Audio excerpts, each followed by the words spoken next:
welcome to this week's Monkey Nut Punch podcast with me, your host, Gareth, and Keith, your gravitational anomaly. Hi, everyone. Hi, yes. Well, we need more than tachyons to reach him. Oh, dear. So, how's your week been? It's an interesting one. I was sick at the beginning of the week, so I ended up catching up on basically old programs, and I watched something on Apple TV that was pretty good with John Hamm. In fact, that was really good. That's been my week, really. So I'm busy towards the end of the week, so not enough time to watch it. I did sit through Doctor Who final. Why would you do that? Why would you do that to yourself? Because I was holding the dog whilst my wife cut the hair, right? So I had to have a distraction. So I thought, oh, fuck it, I'll sit through Doctor Who because I can get it on the TV in there. So I was watching. I watched. Kind of got through it. There was a lot more in there than you are aware of. Jodie Whittaker came back, but we'll talk about it in the news stories. We'll talk about it. Nothing happened. Nothing happened. Nothing of any value happened. I saw the regeneration because there were rumours, and the fact that he pissed off the BBC because he wouldn't do Eurovision. Mm-hmm. Fucking idiot. He was hired to do the job. He knew this beforehand. But hey. Mm-hmm. So got some stuff. We've got quite a bit to talk about this week. So should we get straight into the news? Yeah. I'm only saying that as I'm trying to find my fucking show notes. Where are they? No, crikey, no. We'll go with the big one of the week. Okay, so let's do this one first, and I'll have. I think I'll have. Oh, this one. How? Say, hold up, wait a minute, something ain't right. Love that guy. HBO's upcoming Harry Potter television show has officially announced its principal cast, introducing a fresh trio to portray the iconic characters of Harry, Hermione, and Ron. Leading the cast is Dominic McGloin, and I think I've said that right, like Scottish person would say it, or McGloin, as Harry Potter. Joining him is Arabella Stanton as Hermione Granger, Alistair Stout as Ron Weasley. All three newcomers to the screen, bringing fresh energy to these beloved roles. The casting process was extensive, with tens of thousands of children auditioning.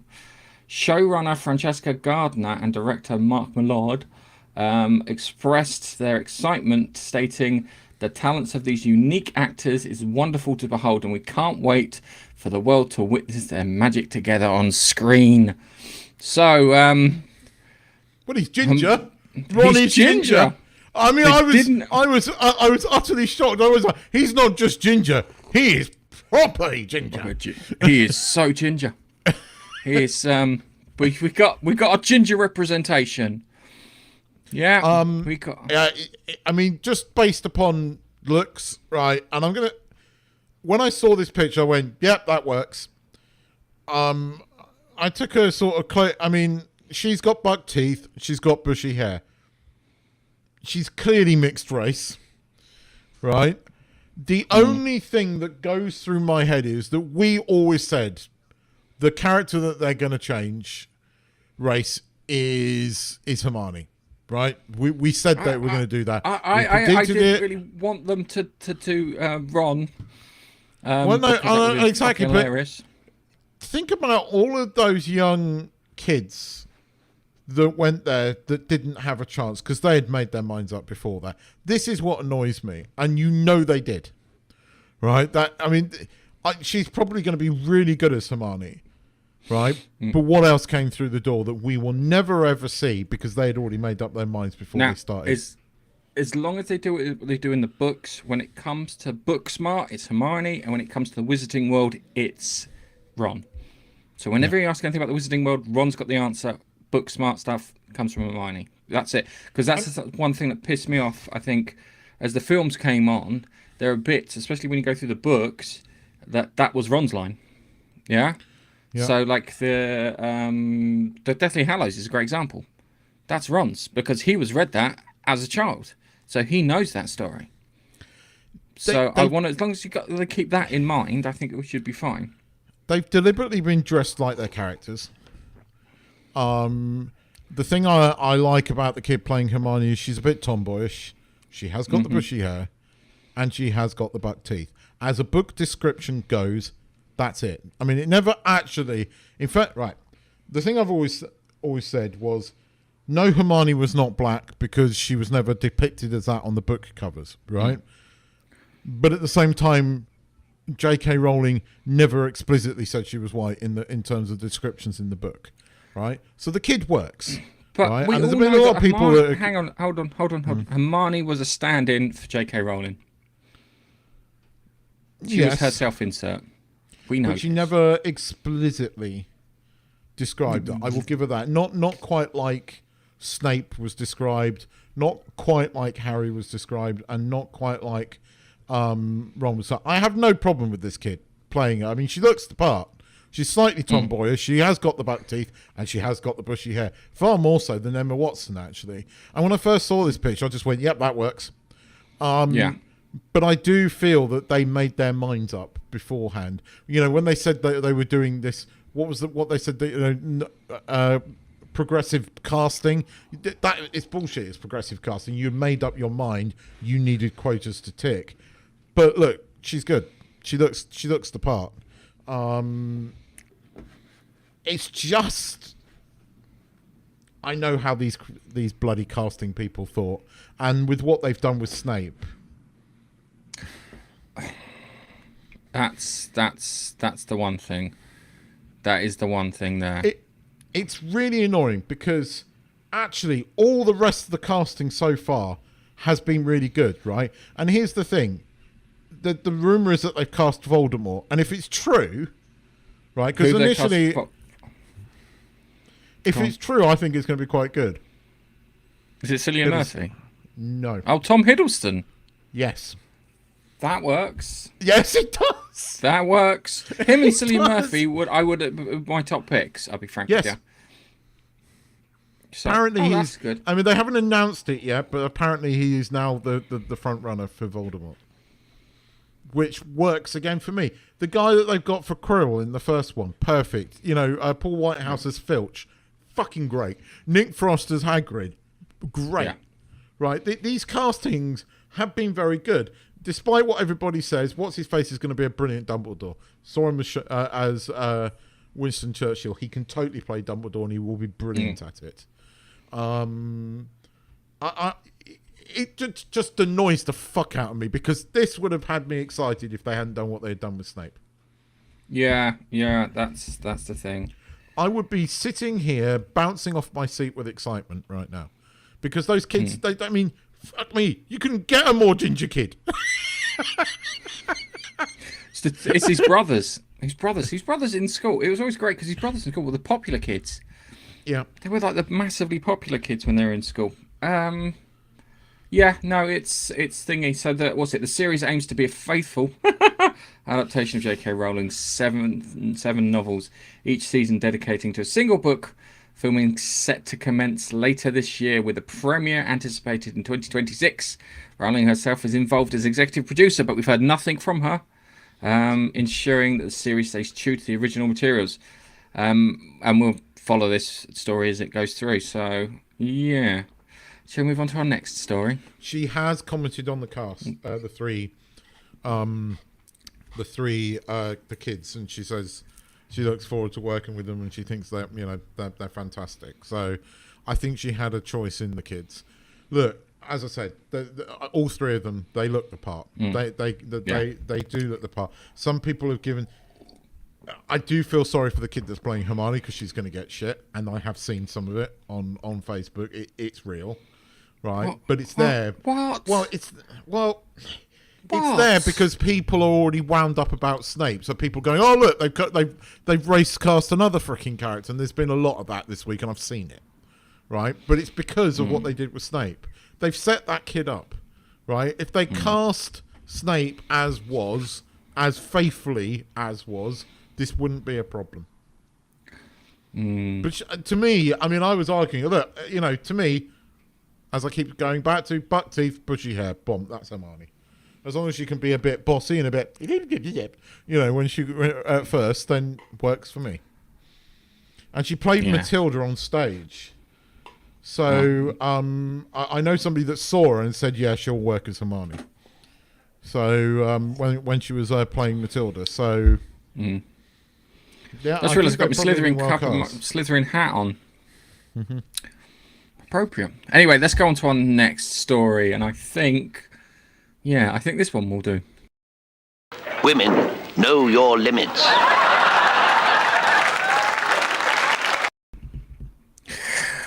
Sorry, I forgot to press the button. In a surprising twist during Series 15 finale of Doctor Who, Ncuti Gatwa's tenure as the 15th Doctor has concluded with a regeneration into a character portrayed by Billie Piper.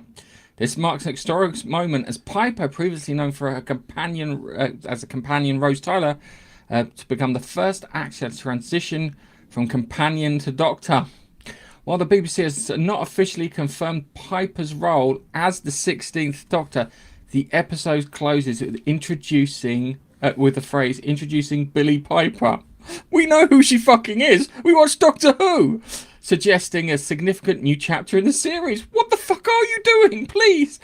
Gatwa's departure after 2 seasons and 2 specials was both emotional and impactful.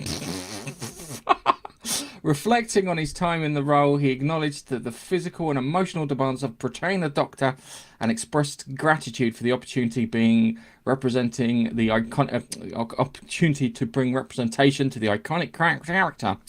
His portrayal was notably the first black openly queer actor, resonating with a diverse audience, expanding the show's inclusivity and dropping its fucking ratings. The finale, unexpected regeneration, sparked discussion amongst fans and critics alike. The show remains uncertain with no official announcements regarding upcoming seasons. However, showrunner Russell T Davies has hinted that Doctor Who's adventures are far from over. I'm 62 years old and the Doctor's only just beginning. The Whoniverse enters this new era. Audience eagerly awaits further developments and potential storylines that Piper's character will explore. Stay tuned, because we're going to fucking watch this thing fall apart. What the fuck were they thinking? I don't see it coming back. No, I don't see it coming back either. The ratings are not in. The ratings are not in for it. Jodie Whittaker comes back for about a minute and a half. And here's the thing, Gareth. When she was on screen, for the most part, she was more the Doctor than he was. She says some really timey-wimey stuff, and she throws a load of technic babble at him to do something, in time. And he goes, she was more the Doctor in that 2 minutes than he has been the entire time. And she was during her entire time. Yeah, she was. Well, that's because she. I was going to say better written, but I'm not. She was better written in those 2 minutes. But what did she come back to do? She came back to positively, go, oh, what a beautiful face you have. And he turns around and goes, I love you. And she says, I never say that. Which is true about the Doctor. And then it's ruined because she goes, I should say that to Yaz. And you're just banging your head against a fucking brick wall going, there was nothing ever special about Yaz. She was the most bland, useless of all companions ever. I don't know why it wasn't just Bradley. What's his name? Bradley? Yeah, Bradley Walsh. Well, Bradley Walsh. If it's just her and Bradley Walsh, it would have made quite an interesting thing. Yeah. And So And then, of course, you get the regeneration scene, which we knew was coming. We knew he was going to regenerate, right? It was the worst kept secret. My thing was, if the series was carrying on, they would have announced somebody, right? This is a stand-in. This is, if we get another series or we get a special, we'll do something with Billy. He's just doing what he did with David Tennant. Here's the thing, right? It's probably going to be Tennant comes back as the other Doctor, and it's Tennant's Doctor that regenerates into the next Doctor, right? She is not the Doctor. Just point out, in the Doctor Who universe, the universe is still fucked after the flux. Yes. Or, well, not now. Fix it? Not now. It's Have kind they of been fixed it? Fixed. They're going to imply that when the Doctor... Basically, right, really long story short, right, the reality bullshit dream thing, right, wasn't quite right. Because the Doctor's daughter, right, disappeared. And only Ruby Sunday remembered her. Right? And she convinces the Doctor to do it. So what does the Doctor do? The Doctor doesn't get killed doing anything heroic. He somehow takes out regeneration energy from himself and pours it into the TARDIS so that it somehow shifts reality by 1%, right? Which forces him to regenerate. Made absolutely no fucking sense whatsoever, right? But anyway, we knew the Doctor was going to regenerate. Basically, we knew that it would end this current generation of the Doctor, right? For some fucking Mary Sue bullshit reason, because taking regeneration energy out of yourself means you can't regenerate. Basically, it wasn't regenerate, it was his life force. Okay, that would have made more sense, right? But he pours it into the TARDIS, shifts everything by 1%. The daughter comes back, but it's not the Doctor's daughter. It's Belinda's with a man that they've never mentioned before, happens to be from Africa, right? So they've obviously reset reality there. I was going to say, that kid didn't look half Asian. No. Just saying. And then he does his goodbye. Then he gets in the TARDIS. Then he goes, I'm not going to do this alone. He opens up the TARDIS doors and regenerates in the pinky, bluey nebula of space. So that's how they got the pink logo up, because, the fact that he's been wearing a dress the entire episode. He's been wearing a dress the entire episode. Oh, yeah, he was wearing a dress. Yeah, tartan dress. Oh, you're a suit dress. That suit me. dress again. So he was back in the suit dress again. So he regenerates, and it's like, okay, this is where it's going to cut off. And I admit, I'd heard some fucking rumour, he's going to regenerate into Billy. And I went, that's just somebody taking the piss. That's just somebody taking... And Billy Piper's face comes out. And I'm like, fucking really? See, I saw that and I thought, if you said, Gareth, you're in charge of Doctor Who for the next run, first thing I'd do is I'd have Billy Piper kidnap Sigmund Freud and keep him in the TARDIS and talk to him about it. Just going, this is just the most bizarre thing ever. This is someone I fell in love with, and now I'm wearing their face. Tell me how this works. And it's just like, and Sigmund Freud's like, I have no bloody idea. And literally, for 3 episodes, she keeps returning to the TARDIS, chatting to him, going, what the fuck's up with this? Yeah? Because that one, that would be funny, and 2, it would also address the bloody audience's concerns behind it, yeah? I think she can play the character, but I don't think she's going to get anything to work with. I don't think she's going to be the Doctor. Here, you see, because they hinted at something here, because the Rani, right? The Rani by generation. So there's 2 Ranis, right? The one that regenerated into the Asian what's-her-face bird, who actually played it quite well. She's the one that gets eaten. So Anita Dobson escapes at the end. So my reckoning is that this Billy Piper generation is just some bad wolf bullshit, right? The Doctor, that if they continue this, Tennant will come back one more time, right, and then regenerate.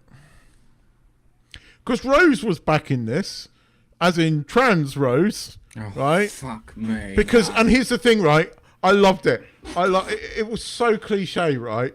Because Connor, the internet, bad man, right, couldn't possibly imagine a trans person, right?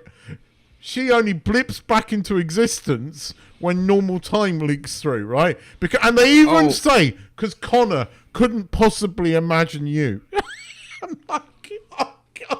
You're fucking kidding me, I mean, talk about the word. Look, you don't have to. These people know trans people exist, right? They might not like it, they might criticize it, but no one doesn't believe in them. It's so cliche. It's so. Keith, I've Russell told T you this Davies before. has had his brain put through a sieve. Keith, I'm going to tell you what I told you before. It's the politics of hate. That's what it is. It's all down to politics of hate. They hate these people, and they paint them with a brush, and they are prejudiced towards them. Yeah, yes. They wouldn't have a fucking conversation with them. They are the disgusting people that they rally against. Yeah, and it's like kind of there are things that I don't like in this world because it's just the way the world works. There are bits I like and bits I don't like, but these people are disgusted by normal things. And they are normal things because these are the beliefs and practices held by the majority of the population. Okay? And they hate the fact that they do that. And they don't think this is normal. They think that their world is normal. And instead of embracing both worlds, yeah, and actually fucking, following their own things with being inclusive and whatnot, they're not. They are disgusting individuals, and it drives me up the wall. It's Elon Musk said the thing. It's people pretending to be good but doing evil. Yeah, exactly. I mean, I had the stupid thing is, right, Donna having a trans kid could have been quite interesting, right? It could have been done really well, right? And I have no problem with Donna having a trans kid. I actually have no problem with the Rose actor. I had no problem with the character. It was just cliche. They can't act, Keith. That's all. They can't act to save their fucking life. The character. I can act better than that. I said I had no problem with the character. You're probably right that the person that they chose can't act, but I have no problem with the character. What I have problems with is the cliche bullshit, right? And you know, I mean, the fact that if you have a disability, apparently you can act any way, but you're a good person. I mean, that silly cow in the wheelchair who's an obnoxious bitch. She plays the part obnoxiously, and I don't give a flying fuck if she's in a wheelchair or not. You're an obnoxious bitch, and you're quite unpleasant at times, right? That character was quite unpleasant, and yet we're meant to go, you know, it. This is. I don't know how many more fucking nails they can put in the coffin of Doctor Who. But personally, anybody involved in this show should be fired. It's just chock full of cliche lefty bullshit. And the BBC is a fucking publicly funded thing. And yes, Disney money went into this, but so did BBC money. And, you know, it doesn't represent the people. The BBC has a charter. You should make fucking dramas for the masses because the masses are forced to pay for it. So you make it for the masses. You don't chock it full of modern fucking leftist identity politics. You make drama. Good drama. You used to do that. You make dramas like fucking, what was it? The thing last... The detective thing with I've forgotten its name. The detective... Ludwig, make things like that. That pleases everybody. You know, there's going to be some fucking, you know, sad bastards out there that don't like that. But something like Ludwig pleases everybody because there's no fucking politics in it. It's just good drama. Make good Doctor Who again. Okay. And on that note, put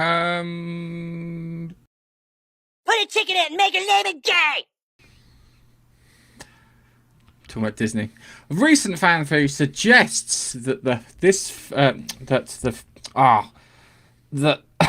me start again. Recent fan theory suggests that in Avengers Doomsday it may mark the end for the God of Thunder. The speculation has ignited when Chris Hemsworth shared a heartfelt tribute video saying thank you, the legacy of Thor, on his YouTube channel. The video montages was from his initial audition to scenes from Thor, Love and Thunder. We'll talk about lore later in bloody Star Trek. Lore, Thunder. Fuck me, I can't talk. Playing Thor has been the greatest honor of my life. Thank you for making my journey through the Marvel Cinematic Universe unforgettable.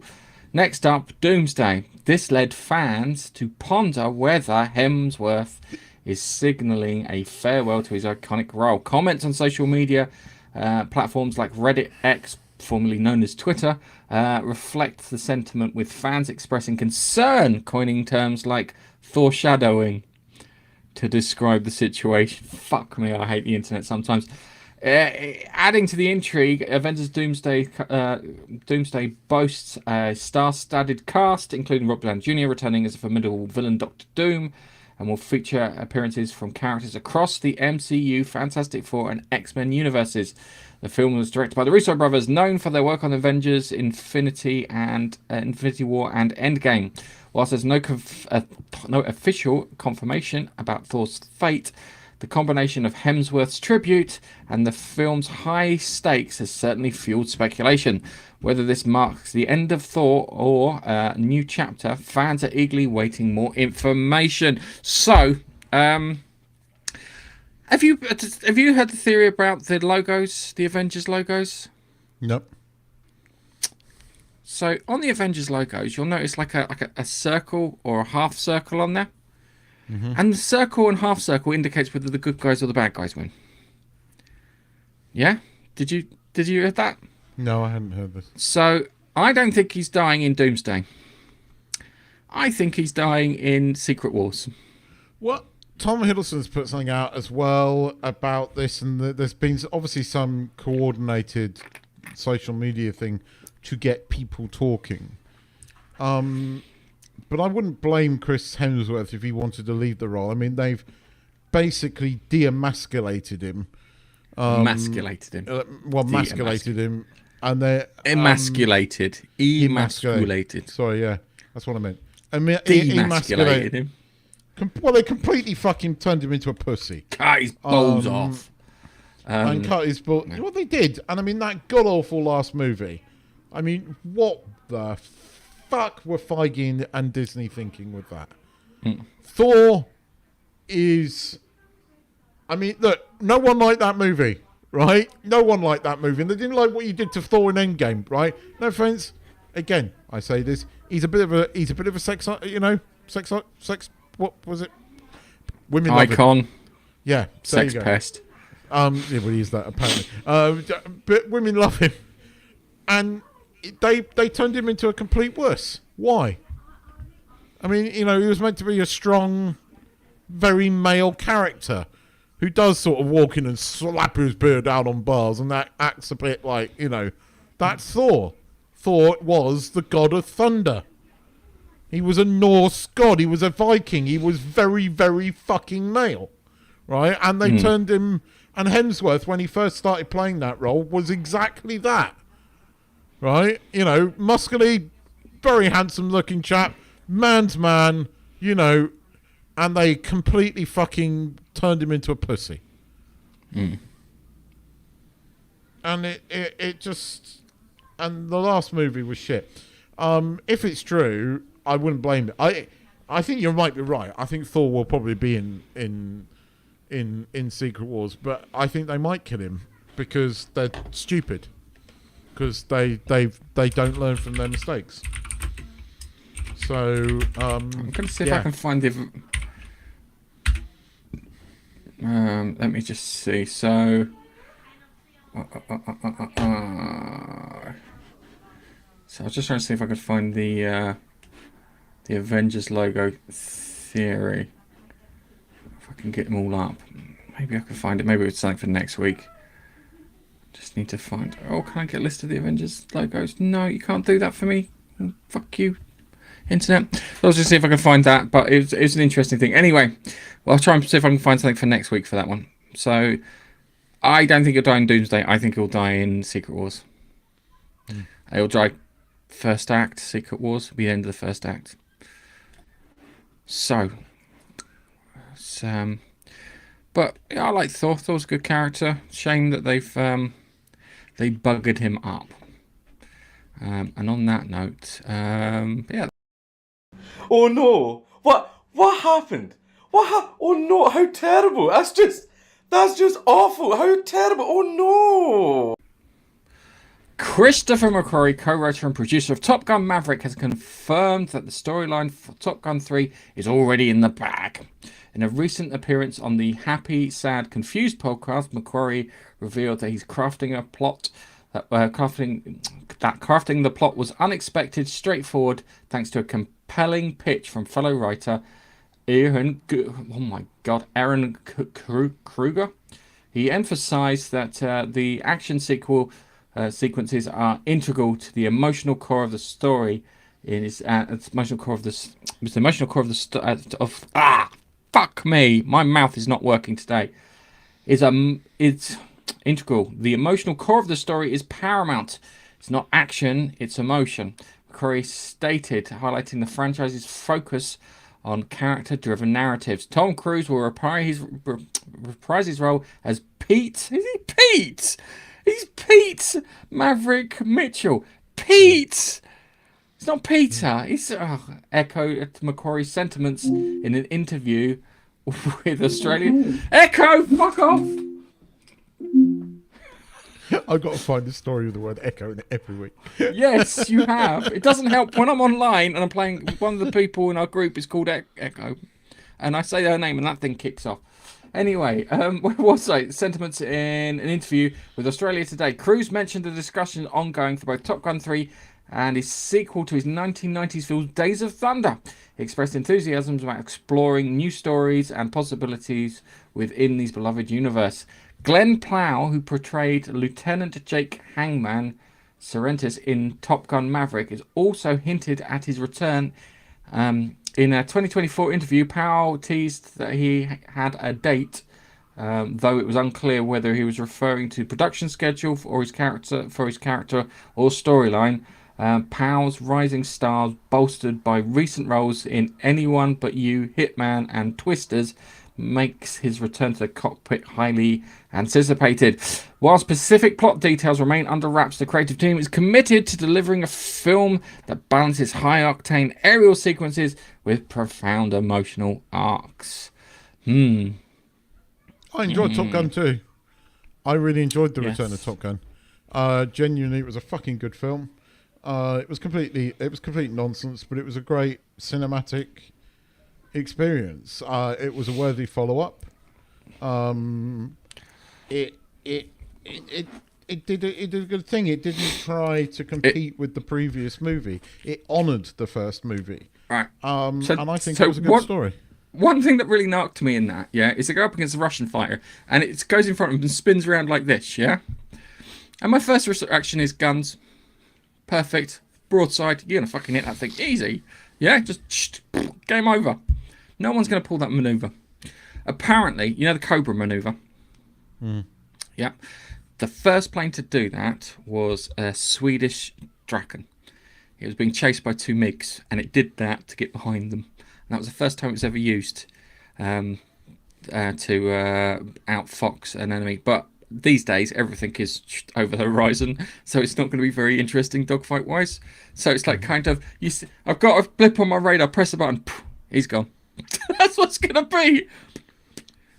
I think there's certain... I don't know what they can do with the story, I can't see something obvious. The only thing I can see obvious is if they go into, like, what do you call them?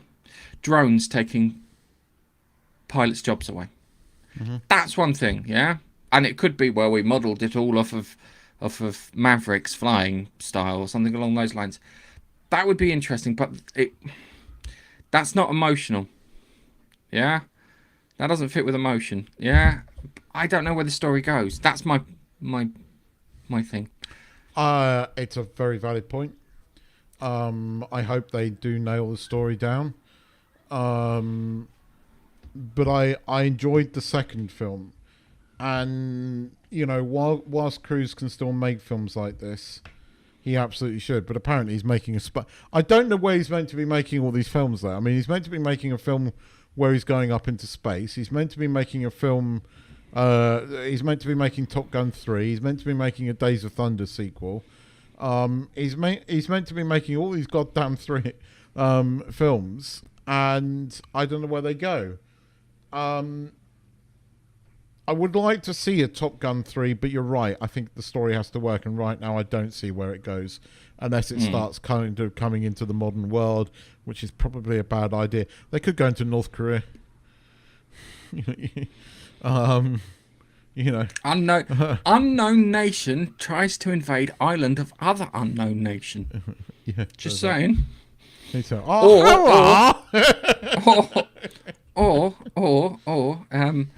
they have to fly secret missions over Ukraine. Well,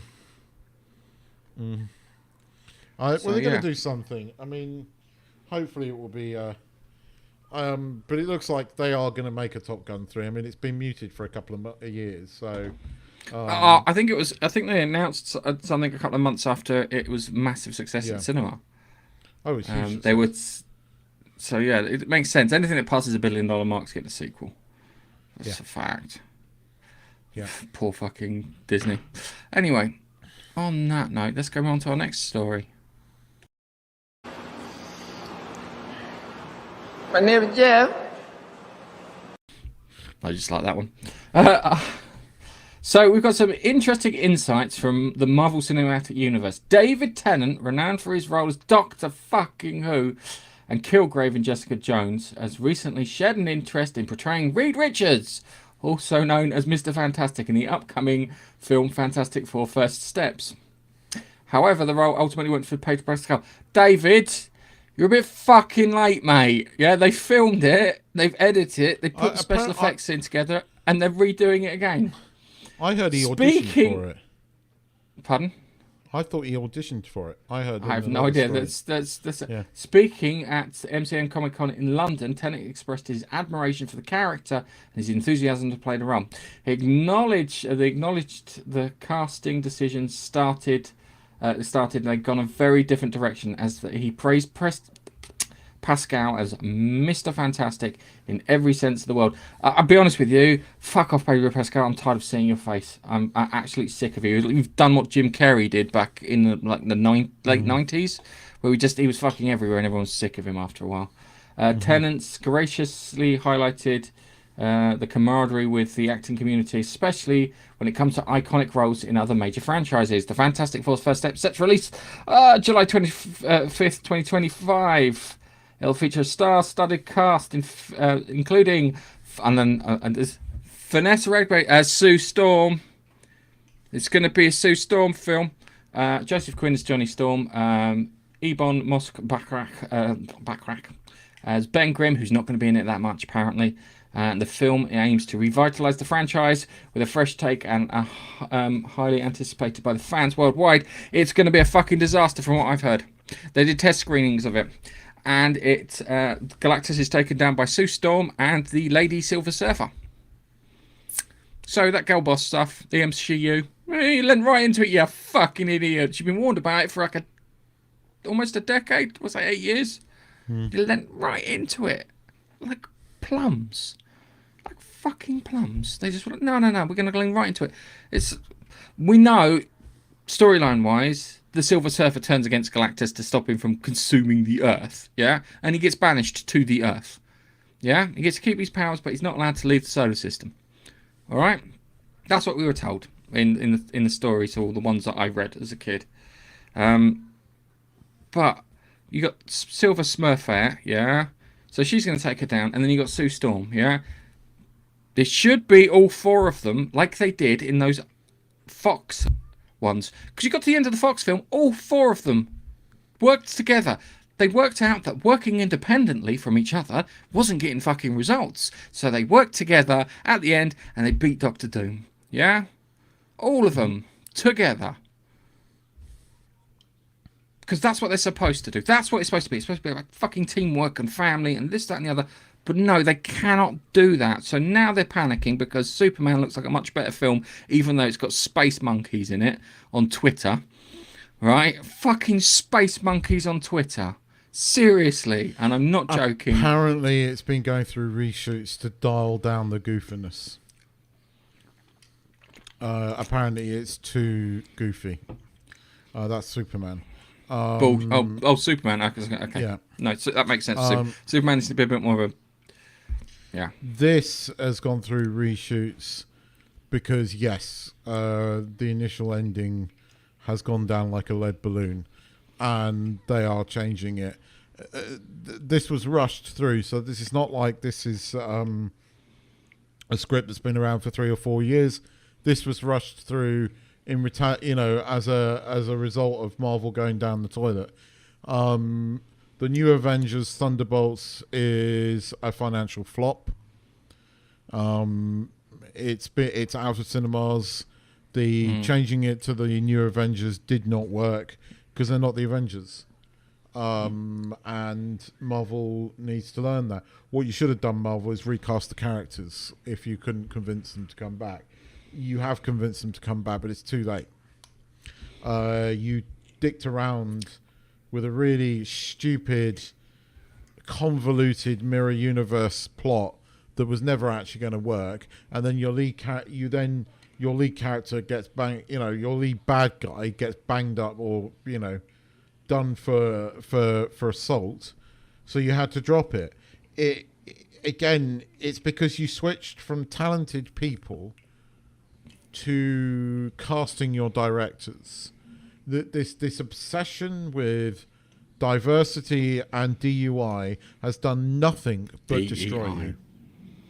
DUI, drunk under the influence. I don't care what it's called. Actually, that sounds more convincing. That would explain the fuck ups if they were drunk under the influence, or drugged under the influence, or whatever it was under the influence. You've had a series of what are quite terrible films with no real. There has been no real path forward. What Marvel did so brilliantly in the beginning was create these characters in individual films and give them compelling stories, make the characters compelling, make us care about the characters, and then slowly build up to the Avengers. And then when you got them all on the screen, we loved it. Then we went back again. We had a few more years of these individual films, watching them how they dealt with the aftermath. You had Iron Man 3, which was good and bad. There were some good things in Iron Man 3. You had, the second Thor movie, which wasn't so great, but you have bad moments, but you also think, and then you came back with Avengers 2, which was a bit shit, but you then went away again, and then you came back with Infinity War, which was the pinnacle. But what you did was you did this over 10 years. You crafted it.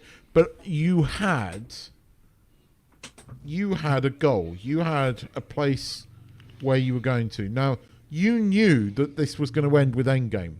Why weren't you already crafting the next story properly with the talent that you had? But you didn't do that. You pissed it away. And you continue to piss it away. Right? And you continue. It is the definition of dumb, because you don't learn from your mistakes. You think that if you just carry on with this stuff, that we're all going to buy into it. We're not. This is the real world. And the real world does not work like this. The real world has men in it that behave like men. The real world has women in it that behave like women.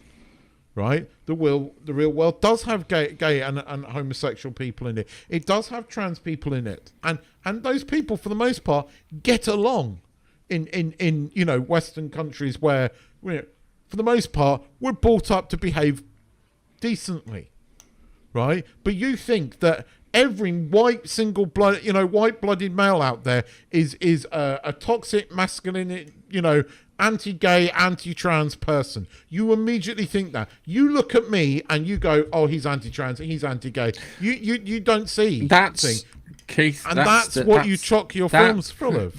Keith, that prejudging, that prejudice there, is a form of fucking racism, genuine form of racism, and that's, as I said before, politics of hate. They don't listen to themselves. Because they talk about inclusion, but they don't include people. But they don't include. They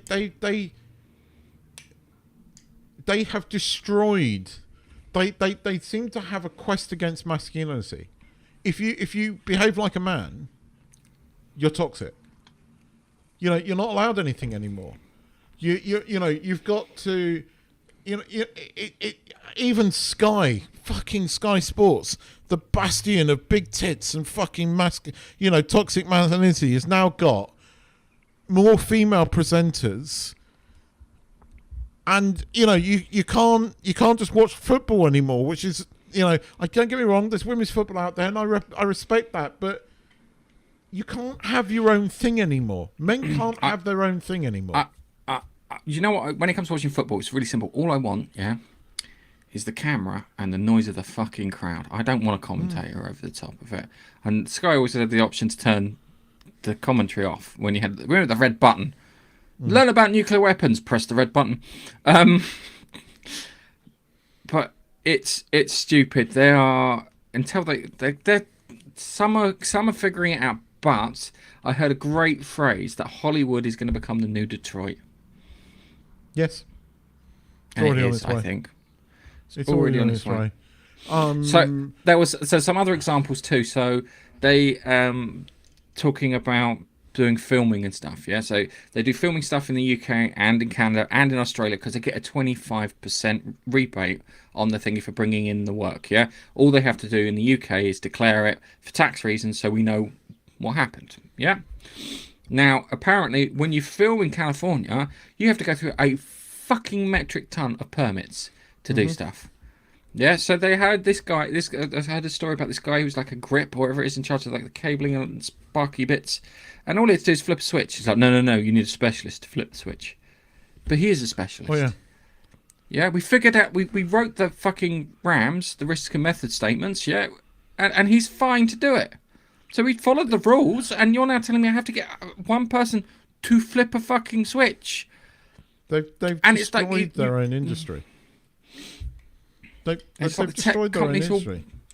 It's like all the tech companies fucking off out of San Francisco. But this is why. I mean, this is why we criticise California, because it does live in a bubble, and you just have to look at what these people have become.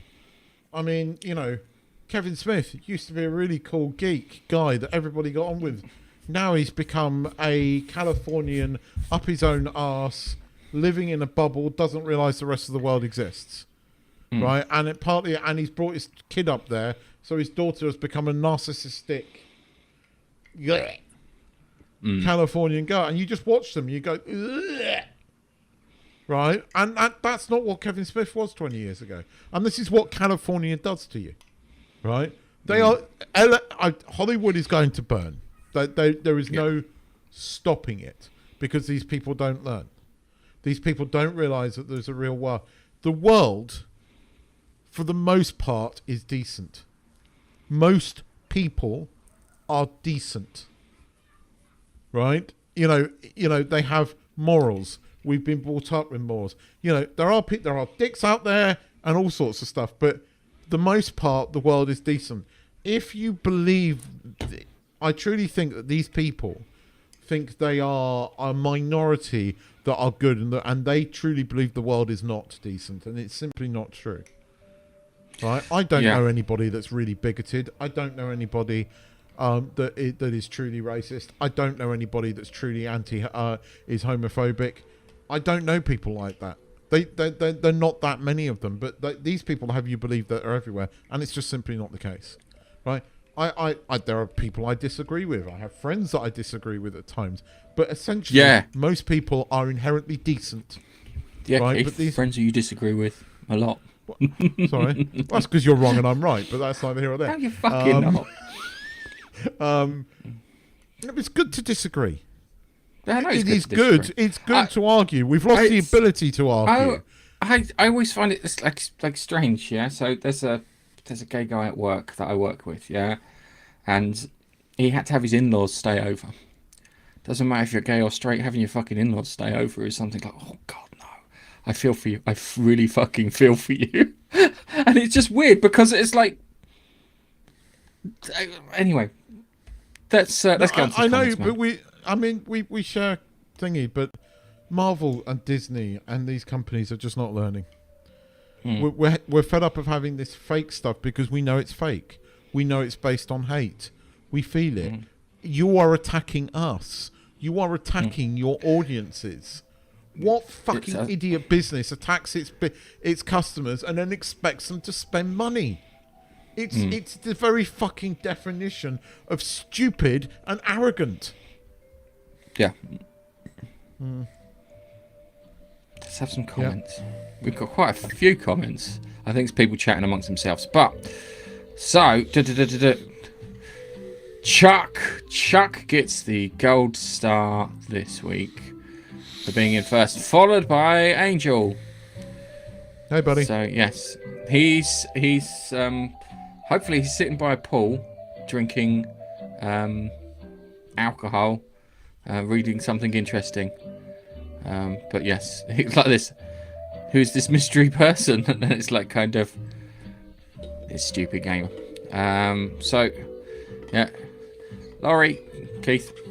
Hello, Hi, Laurie. And it's like, oh, there's a figured it out. So okay, it's like so yeah. Here you go. He's on thingy. Home question. Forgotten password to other accounts. Shame. I'm in the same house. Yeah, I still can't get first place. It notifies me when we're online. Lol. Twitch, darling. Twitch has the best notifications for when we go live, believe it or not. So, dear Lord, no new ideas. Harry Potter Redux. Well, we'll see. It's one of those things. I think it's yeah. Look, I'll tell you this to you, Chuck. I always wanted to see a long-form series of Harry Potter because there are so many things in the books that you never saw in the films. Yeah. And I was really looking forward to this when they first announced it. Then they completely buggered up the casting of Snape. What makes me really annoying is every other single casting they've announced so far has been great. But one of the core characters they've totally screwed up. Again, by people that are stupid and don't live in the real world. Yeah. Hollywood is massively risk averse at the moment. So it's like we've got another Karate Kid movie coming out. It hasn't got Johnny Lawrence in. Which is a fucking missed opportunity there. You could have put Johnny Lawrence in it, and you could have had the two of them teaching. He goes, I'll teach you how to do offensive karate. Daniel's going to teach you how to do defensive karate. Yeah. And it would have been interesting, but yeah, they are a bit scared. They do the original thing. Like Mickey 17 was original. Don't know if that worked, but yeah. And it's like kind of don't care about any of them. Can they just let it go and find a new way of doing things? Yeah, they do. They do need. So, Tana says no problem with Hermione. She's barely mixed race. She looks like Hermione to me. She looks Mediterranean-ish. So, yeah. I agree with Biffa, man, you are slow. I'm gonna have to send you a text You're message. late to the party, man. Fuck, he sent me something. I'll have to bring it up towards the end of the podcast. Did you not tell the news guy? Did you not tell the news guy? No, he sent me a tweet that I need to look at. So it's like kind of Chuck says, yeah, she's fine. HBO money grab. No, it's one of the reasons they do it is to retain the rights, because if they don't do anything with the rights for Harry Potter past 20 years, it goes into a different thing and it can get into public domain quicker. So yeah, it's again. I slightly disagree with that because yes, it is trying to continue on a franchise, but actually I think with the way, you know, with Andor having just gone past and the amount of money, I mean, that each season of that had a freaking big budget spent on it, and it looked good. We're living in an era where you can produce some really stunning TV, and if there's anything that's begging that, it's Harry Potter, because the long form novels you can really do stuff with it. So I slightly disagree with it, but it's been ruined by the fact that they've cast Snape. You know, they've race swapped Snape, and it's one of the characters it doesn't work with. Yeah, and it doesn't matter how many people out there, but yeah. Anyway, I think you might look. I'm gonna watch it. Snape might be not as bad. I like the actor. I like the actor, and he could certainly have played a few roles in there. The rest of the casting's good, and the Harry Potter stories that you didn't see because the films had to completely boil them down belong on long-form TV, so it might be good. It might be good. You never know. Biffa, can you resend me the tweet that you sent me this week? Because I can't find it. I know you sent me a tweet. I was supposed to put it in and Dipstick fucking forgot. If you can resend it on email, that'd be fantastic. We'll do it towards the end of the show. So Harry Potter proper fan fiction, HP Next Generation. I wish it was, because that would have been moving the story forward, to be frank with you.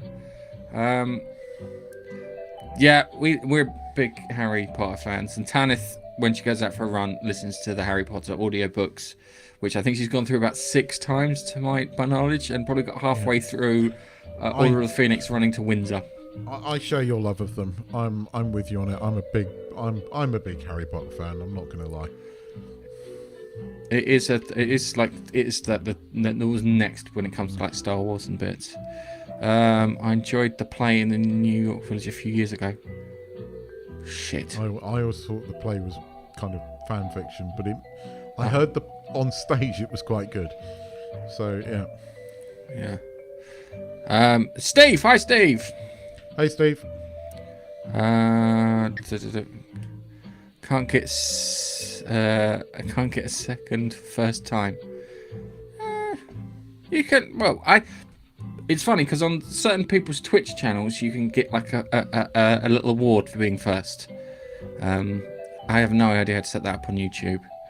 So yeah, everyone's just saying hello to Steve. Haven't seen all the original Harry Potter movies, so would like to do those.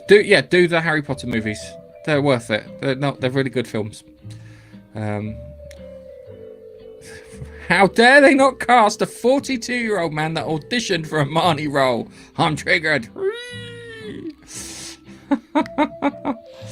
Yes. If I ever get to the US, we'll have to meet up because your sense of humour is mine as well. Yeah. We'll have to have a beer somewhere. I'm just not. Oh, my camera. What's going on with the camera? Oh no, your beautiful face. It's the battery. Oh fuck! Is the thing not? Oh, I didn't plugged in. Plug it in, Gareth. No, it's plugged into the camera off this end, but not the other end into the plug bit. So if you just read just go through the comments a bit while I sort this out. Because I've never done. I don't even know where you're at. Doctor Who is sunk. Yeah, I've got to find that. I always rely on you. Right, hang on. Fucking hang hell, on. Keith. Right, there you go. I got it. Right.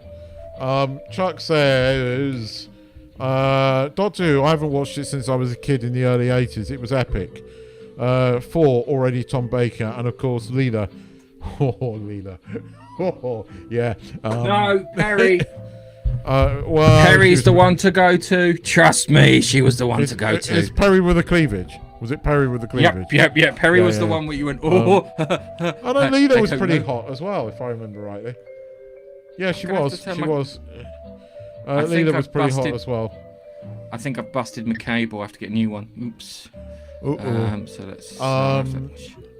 Gareth and Keith, have a great podcast. I'm off to ruin other people's vacations by the pool. Enjoy your holiday, Angel.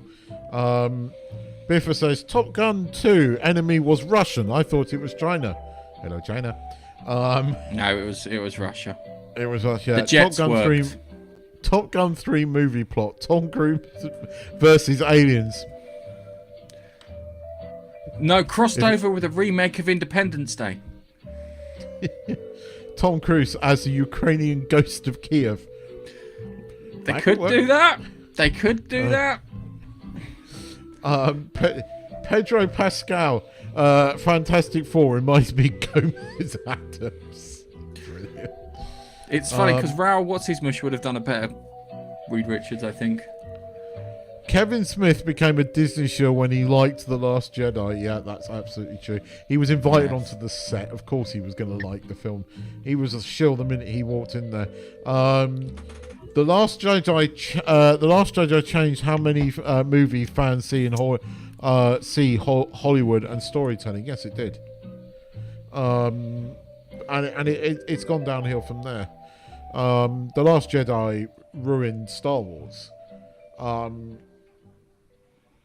the moment, though, Star Wars is riding on a high. Andor's still being talked about. Andor was a sleeper hit, and a lot of people are now discovering it for the first time and watching it all the way through. And Rogue One is still doing amazing numbers on Disney Plus, and Rogue One was a very good movie. And if you have not seen Andor, I suggest you do watch it, but give it a few episodes. Don't just watch one episode. Give it the 3 or 4 episode rule.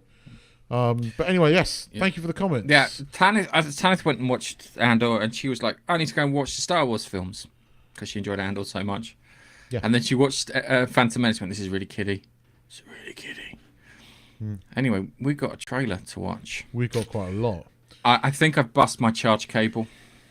I'm looking at it. I'll send you a picture of it when we're finished, and you can go, oh yeah, I think that's broken. So yes.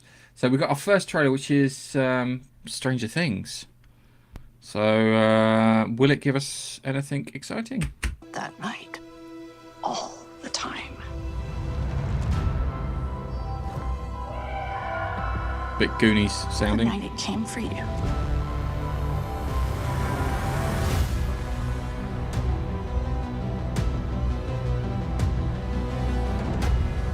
The night.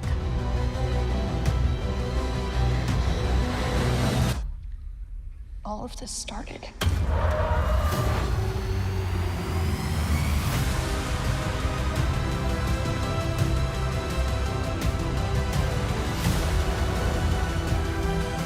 Everything changed. We failed. But we need to be ready.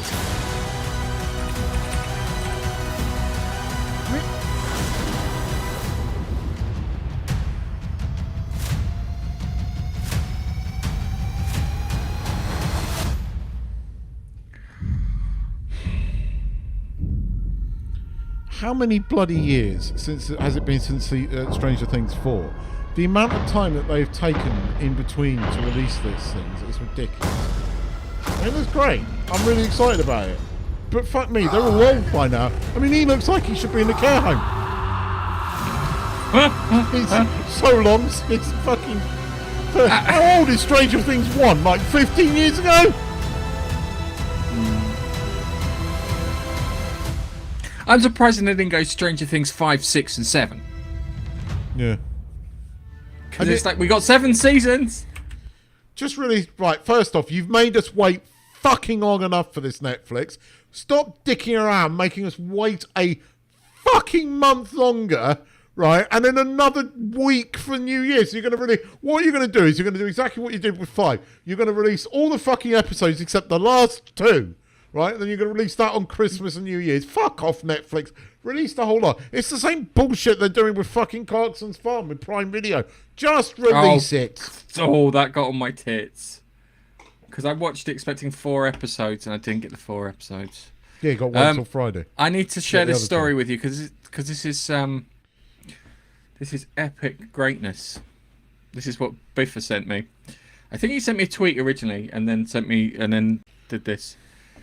Sydney Sweeney is taking out of Euphoria co-stars is repurposing her bathwater for rabid fans. Actress 27 stripped down and took a dip in a bubble bath for the soap brand Dr. Squanch, promoting the brand of natural body wash.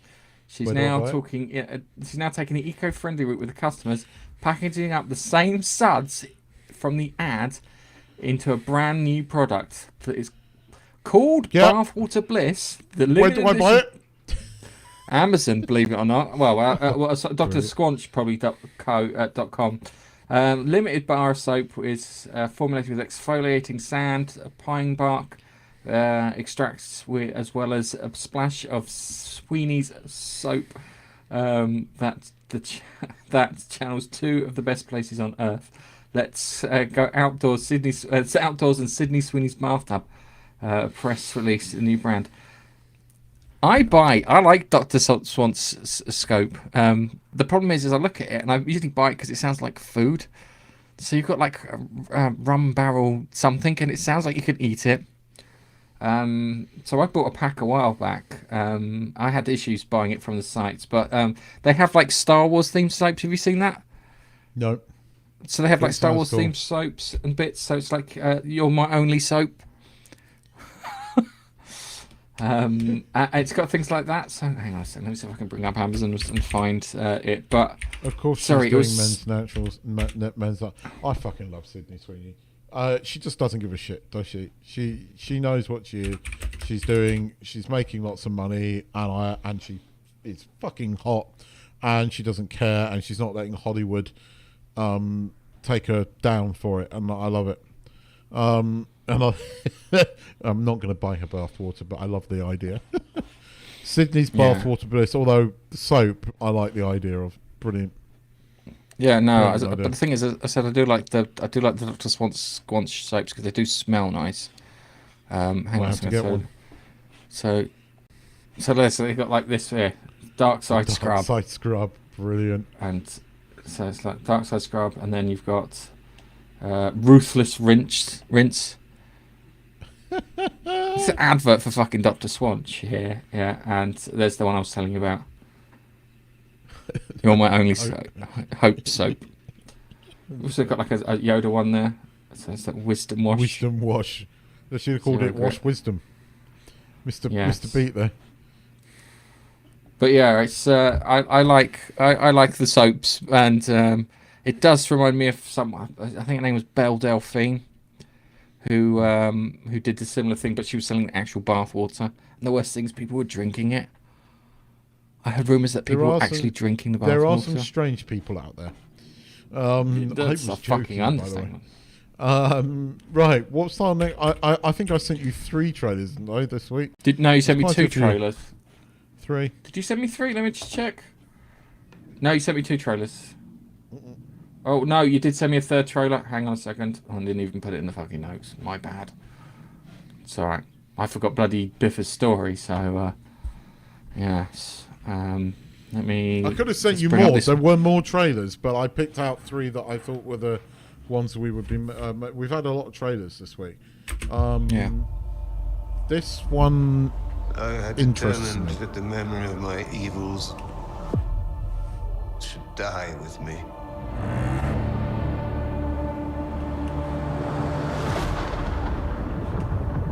Some of what I will tell you is fact.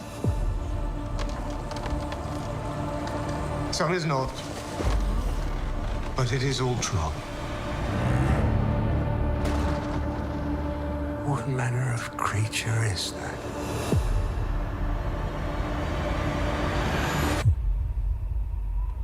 What manner of devil made him? I did.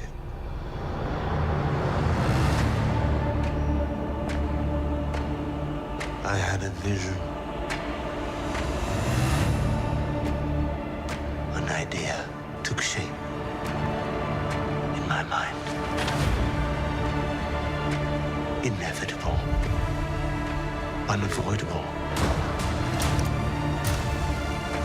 Until it became truth.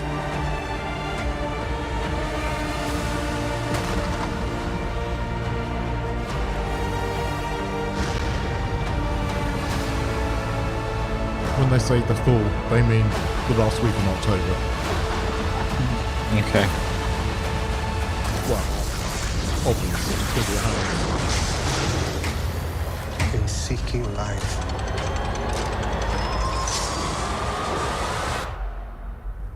I created death.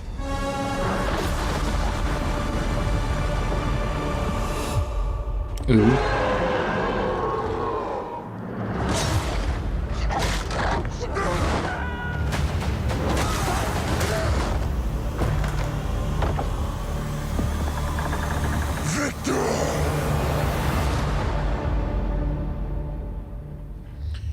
You see, I'm kind of looking forward to that. I mean, it looks very like. It looks like he's sticking towards the Mary Shelley book. No, I wouldn't say that because that why? doesn't. That does happen. No, because most of that does happen in the book. He does go to the. He does go to the Arctic. I mean, that scene where he sees him on the ice midway. That's near the end of the book, because they confront each other and fall into the ice and both die. Spoiler, but that's how the book ends. The bit on the ship happens. The boat. He goes to the north. So it looks like he's following Shelley's book, and the fact that it's Guillermo del Toro, I'm kind of looking forward to his take on it. I mean, yeah, Laurie, you're not wrong. Although there hasn't been that many adaptations of Shelley's book, but I can argue there's plenty of fucking adaptations. Is there of any good ones? There was a TV mini movie I saw once called Mary Shelley's Frankenstein, but it wasn't particularly good. It was cheap. This looks like it's actually got a proper budget, and it's Guillermo del Toro, so it's going to be interesting. And Oscar Isaacs as Frankenstein. That works. I'm interested in seeing his take on Frankenstein, and he's it's set in the right period. It's clearly sort of towing the lines of the book. I'm looking forward to this. I kind of like the Frankenstein book. I'm looking forward to seeing this. I'm looking forward to seeing Guillermo del Toro. And as I said, I quite like Oscar Isaacs, and I think he will make a compelling Frankenstein. So I'm up for this. I liked the trailer. That's just what I'm saying. I like the trailer. There we go. Okay.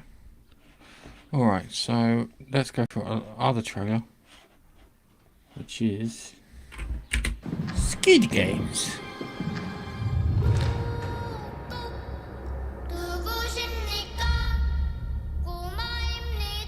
잠시 후 게임을 시작하겠습니다.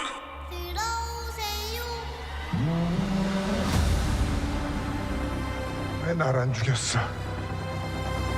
왜 나만 살려둔 거야? 왜 나만 살려둔 거야?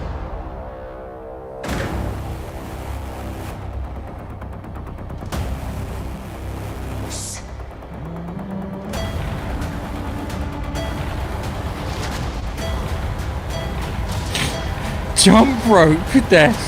Skipped to death. 인 게임하지. Yeah, I thought. Oh. 제발 그만해 주세요. 그럼 어떡하겠다는 건데? 여기 앉아서 죽겠다는 거야? 나가자, 우리 살아야지, 준이야. 내가 도와줄게.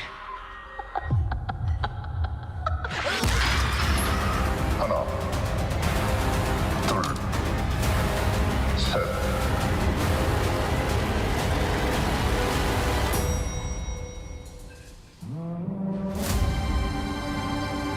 456번.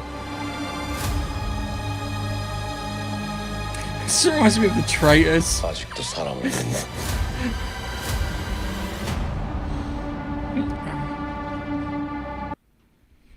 So It's coming. Is there any more to it? Is it just no? There's no more to it. Oh, we've got Wednesday season 2. Yes, that's the first 6 minutes though. Ironically, it's showing on a Tuesday. Yes. Master Squid Games from Squid Games for the Acolyte. He's got Master Squid Games from the Acolyte in it. Yeah, he's. It's not wrong.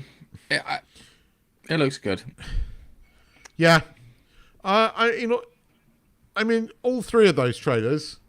I can't believe how long we've waited for Stranger Things. I mean, and the gap. This is the longest gap between them. It's just like how. I mean, I was being slightly facetious when I said he should be in a care home by now, but it has been a hell of a long time since season 1. When was season 1 of Stranger Things? Was it like 2014 or something? It's a fucking long time ago. It's got to be over 10 years ago. I think it's 9 years.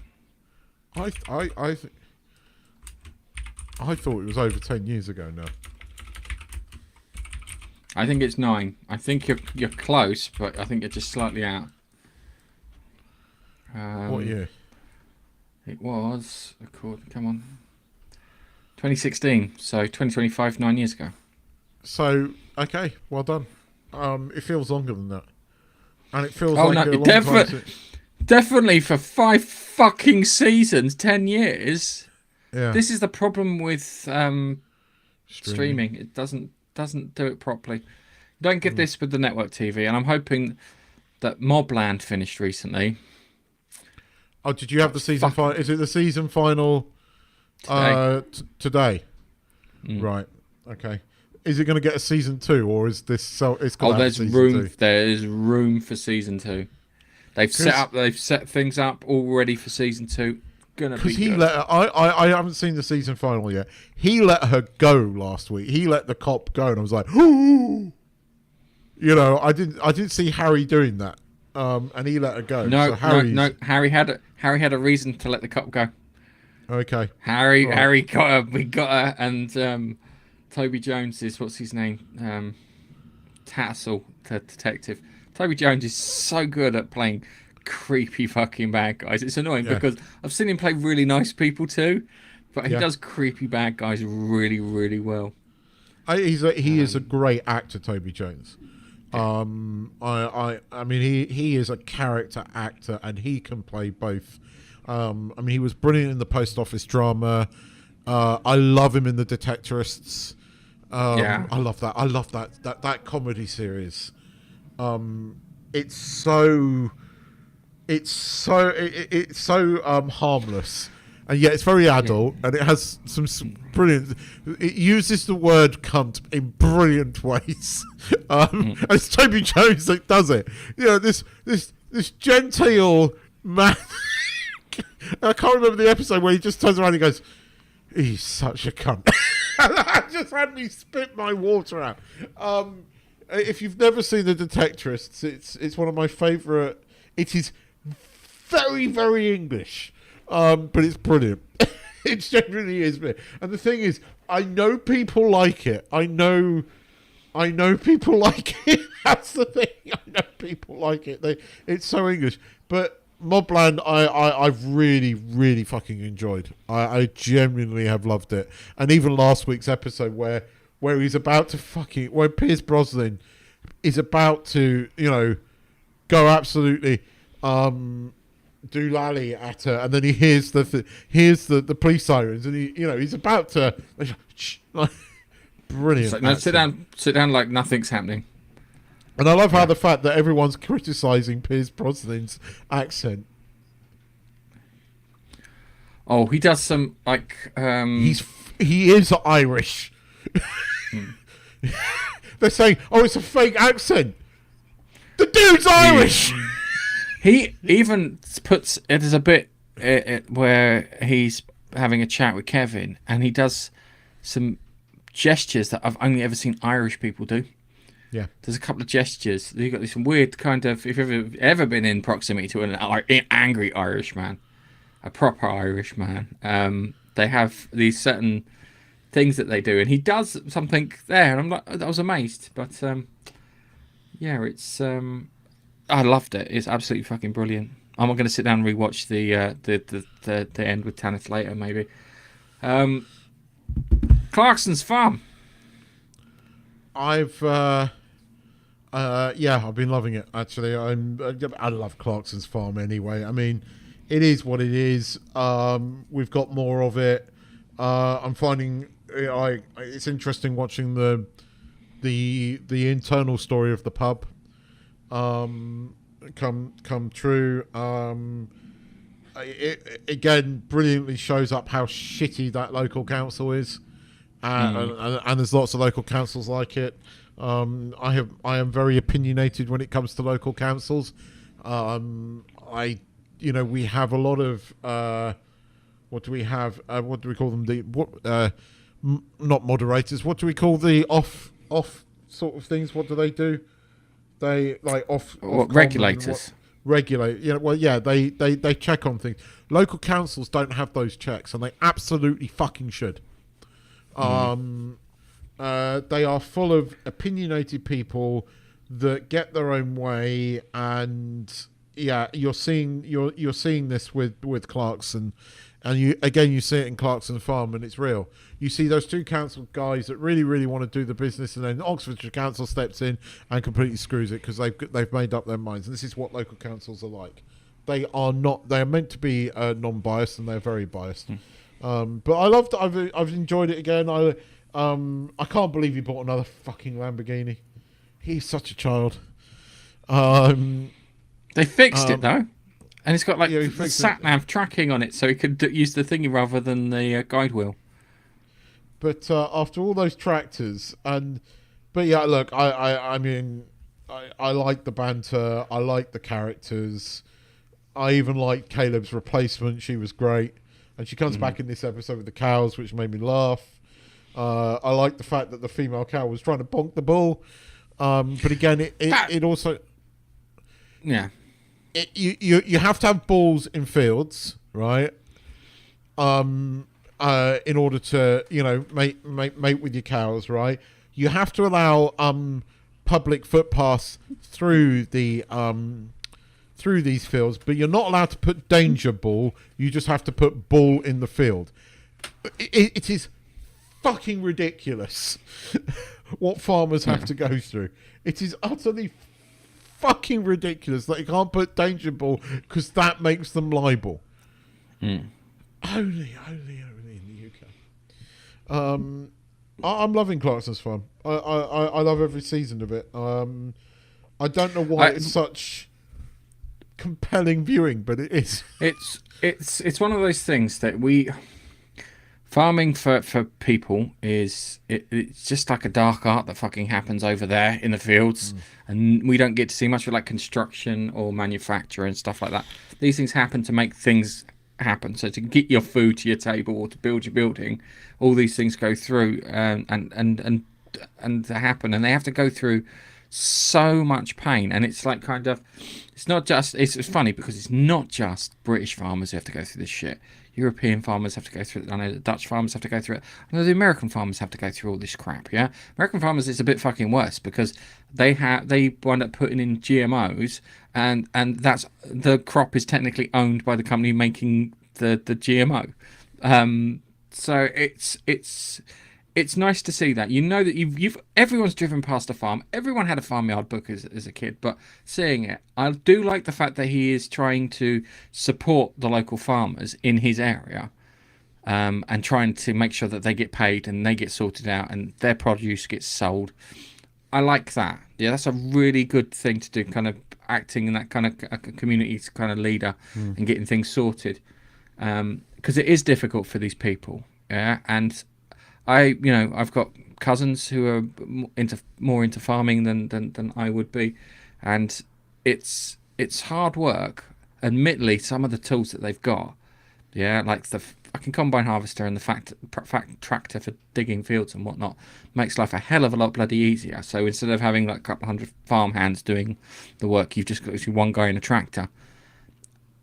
But it's weird because there is an unseen antagonist to the story and a protagonist in this story.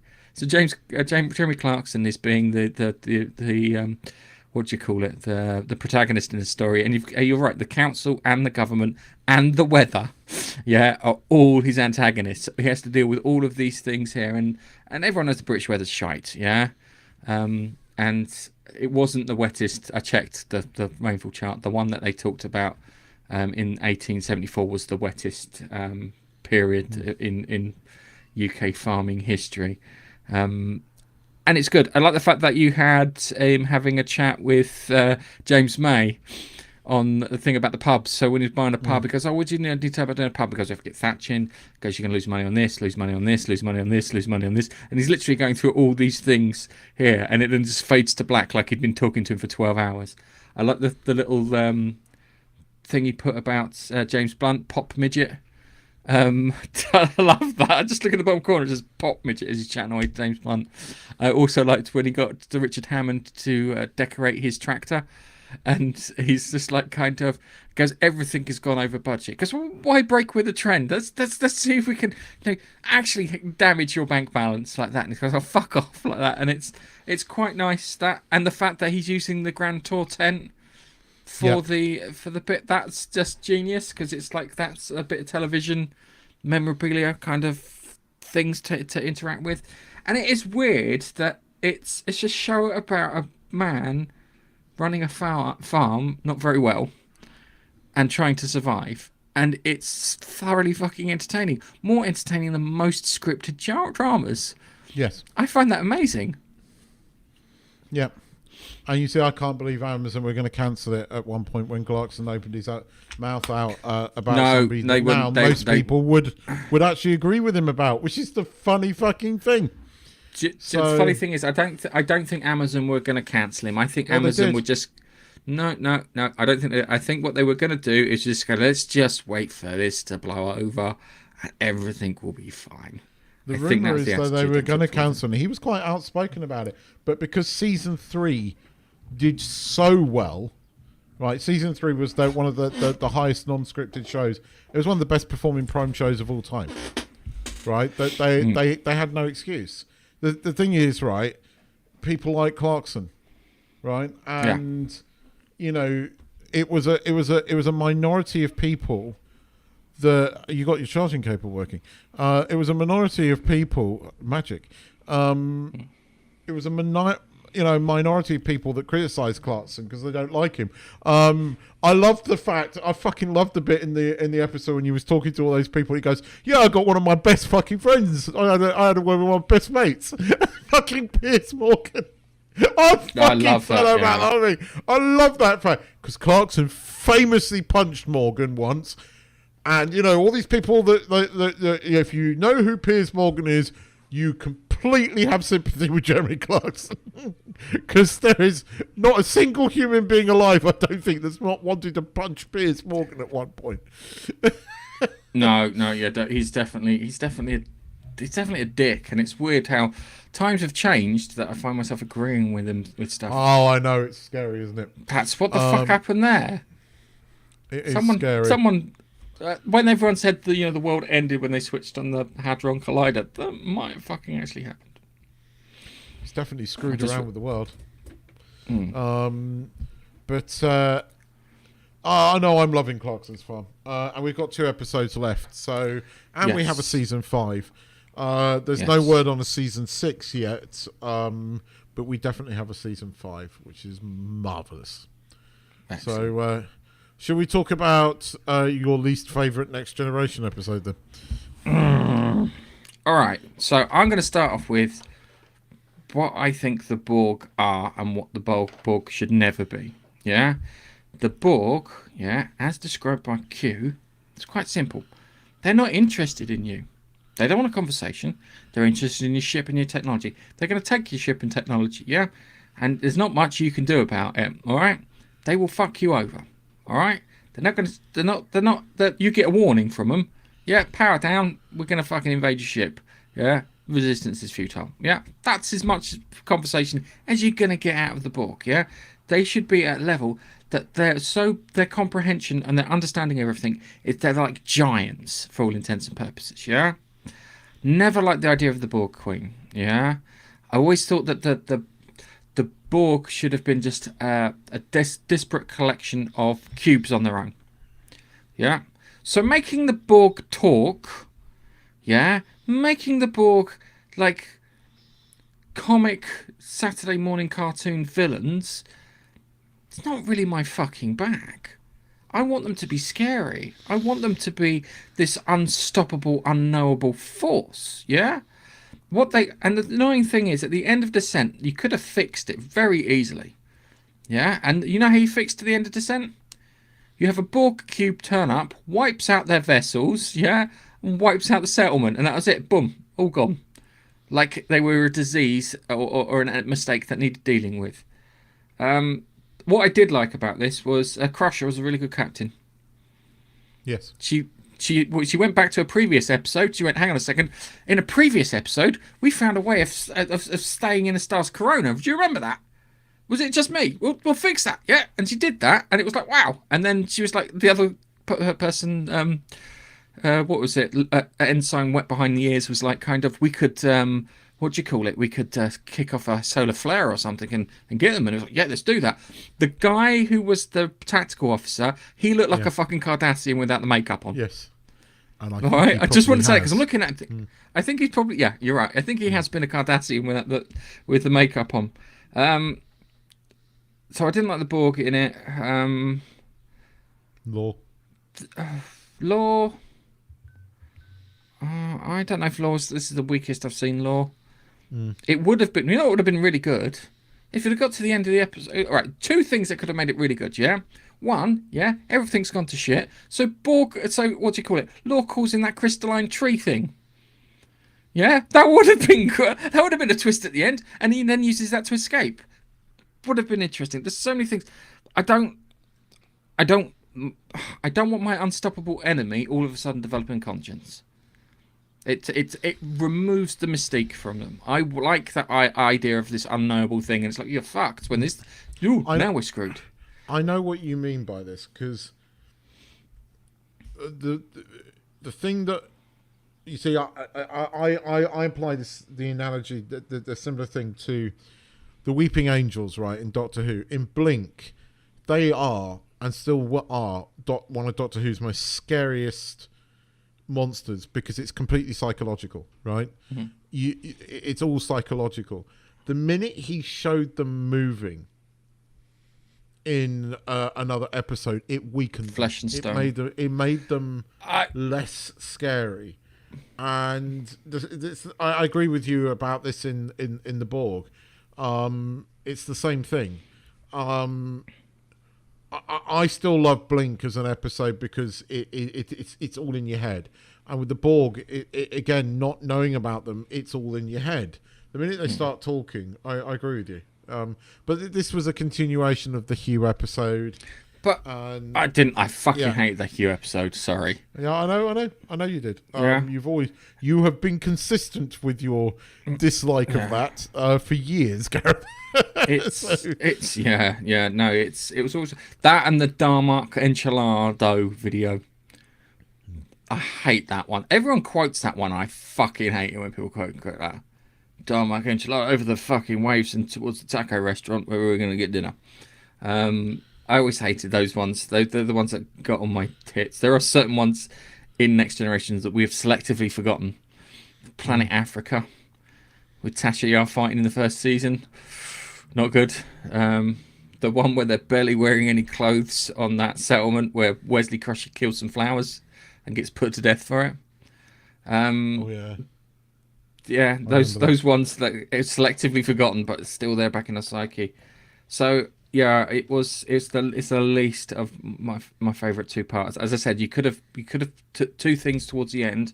You could have had the crystalline tree thing come up and fucking wipe everyone out and allowed Law to escape, or you could have had the Borg turn up, and wipe them out because they're clearly a fucking mistake. Yeah, they're just literally just popping out. You did get the introduction of transport conduits, which Voyager fucking leans a hell of a lot on later on in Voyager's run. But actually saying that, I think that's when I went off Voyager 2, when they all of a sudden you had 7 of 9, and then you introduced a load of other Borg on Voyager, and I was like, step back.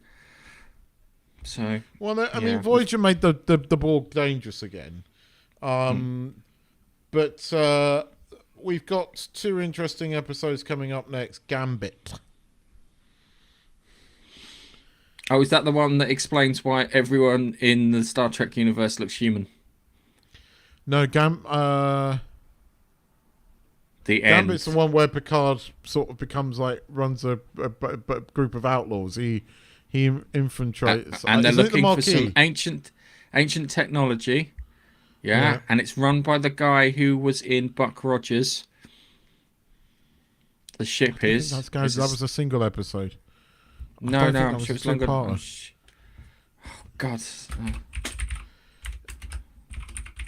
Everybody thinks Picard is dead. Gambit. And then Riker gets kidnapped by and he a gets bunch put on the of same crooks ship as Picard. Yeah. Trying to find that Brad Pitt new movie F1. Oh, okay, we'll talk about that in a second. But I'm sure it's the one where they think they're finding some ancient bit of technology, and it turns out it's a message. Yeah, it is. It is the one where they find it, and then they find out why everyone's looks the same, and the creature, ironically, looks a bit like a changeling. So yeah. My God. Double on. We've got some comments. So we'll watch Gambit next week, but I agree with everything you just said, by the way. Just finished the final, and even with the regeneration, my number one feeling is poor Archie Punjab. They made her character a complete... Yeah. I mean, when there's a scene where Ruby's desperately trying to convince them that they had a daughter, and she just turns around in a really bitchy way. She goes... She was always offended, and she always bangs on about offence. She's like, the fact that you think I had a daughter and forgot her, I find that quite offensive. I don't give a flying fuck. They did finish off the Rani rather quickly. She did deserve more than that. She was pretty good as the Rani. She was. I happen to know a lot about this film. They've been filming it for the last 2 seasons of F1. So this is actually real.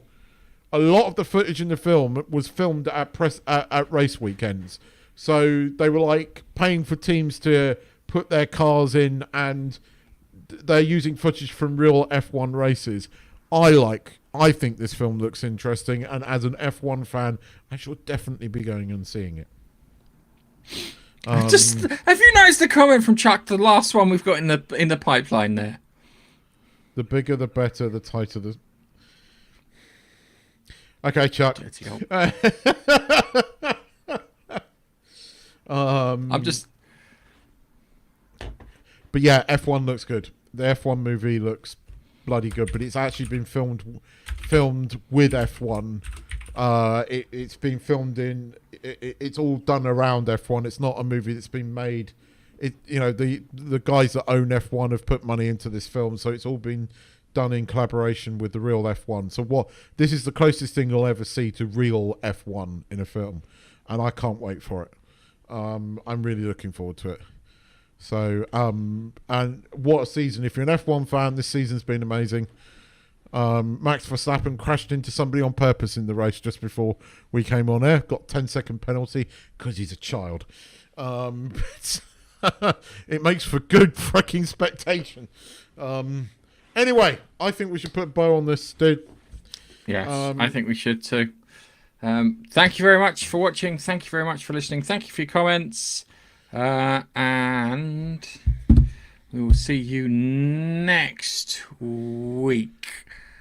Anything interesting to say, Keith, before I press goodbye? Yeah, thank you to everyone in the comments. As always, thanks, Chuck and Laurie. Bye, Laurie. Can we do that? Bye, Tannith. Bye, everyone else in the comments. Thank you, everyone. We'll see you next week. I'm sure we'll have stuff to talk about next week. See you guys.